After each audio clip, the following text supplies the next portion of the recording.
আসসালামু আলাইকুম, কেমন আছেন সবাই? আলহামদুলিল্লাহ আমরাও ভালো আছি। আজকে আমি আবারও নতুন একটা ভিডিও নিয়ে আসলাম। ছোট চিংড়ি এগুলা দিয়ে আমি আজকে ভর্তা করব। তো এগুলাতে অনেক ময়লা থাকে, অন্য মাছ থাকে, এগুলো আমি পরিষ্কার করে ফেলে দিলাম। তো এগুলো ধুয়ে আমি পানি চড়তে দিলাম।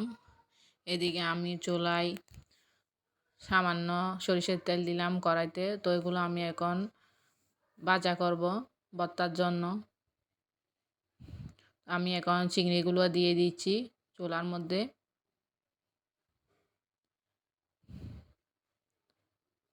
সাথে কাঁচামরিচও দিয়ে দিচ্ছি। চুলার আঁচ একদম লো হিটে রেখে এগুলো আমি ভাজা করব। এখন আমি এগুলো নাড়াচাড়া করে চিংড়ির পানি যেগুলো আছে এগুলো শুকিয়ে দেওয়ার জন্য নাড়তেছি। তো যাতে পুড়ে না যায় সেজন্য একটু সরিষার তেল দিলাম। এখন এগুলো চুলার আঁচ একদম ছোট করে এগুলো রেখে দিব।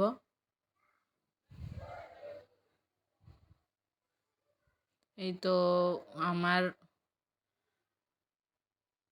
চিংড়িগুলো এখন ঝরঝরে হয়ে গেল।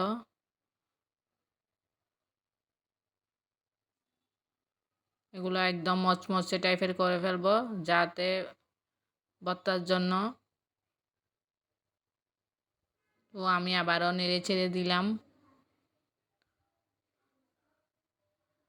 এই তো চিংড়িগুলো একদম লাল হয়ে গেল, এগুলো ভাজার জন্য ভাজা হয়ে গেল। এখন আমি পাটা এগুলোকে বেটে নিব ভর্তার জন্য।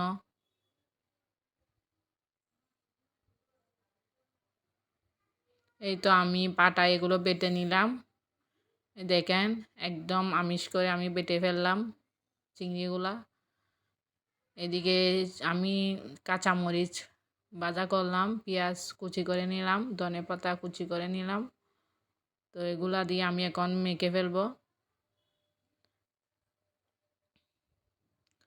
পরিমাণ মতো লবণ দিয়ে দিচ্ছি। এখন আমি কাঁচামরিচগুলো ভর্তার সাথে মেখে ফেলবো। সরিষার তেল দিয়ে দিচ্ছি। এই ভর্তাতে সরিষার তেলটা একটু বেশি দিলে খেতে অনেক স্বাদ লাগে।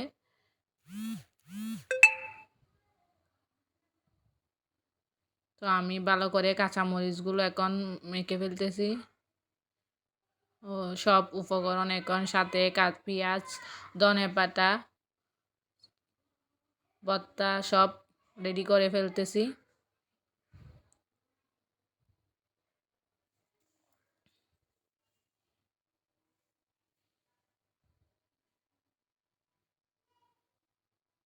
ভালো করে আমি সব কিছুর সাথে মিক্স করে ফেলবো। এই তো আমার ভর্তা হয়ে গেল, সব কিছুর সাথে মিক্স করে ফেলছি।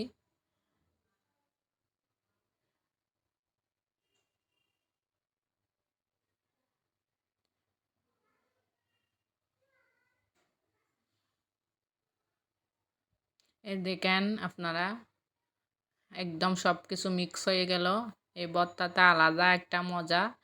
এটা গরম ভাতের সাথে খেলে অনেক ভালো লাগে, অনেক স্বাদ। আমি বাসায় প্রায় এই ভর্তাটা করে থাকি, তাই আপনাদের সাথে শেয়ার করলাম, আপনারা করে দেখতে পারেন। তো সামনে আবার আপনাদের জন্য কোনো একটা রেসিপি নিয়ে হাজির হব। আজকের মতো এখানে, আসসালামু আলাইকুম।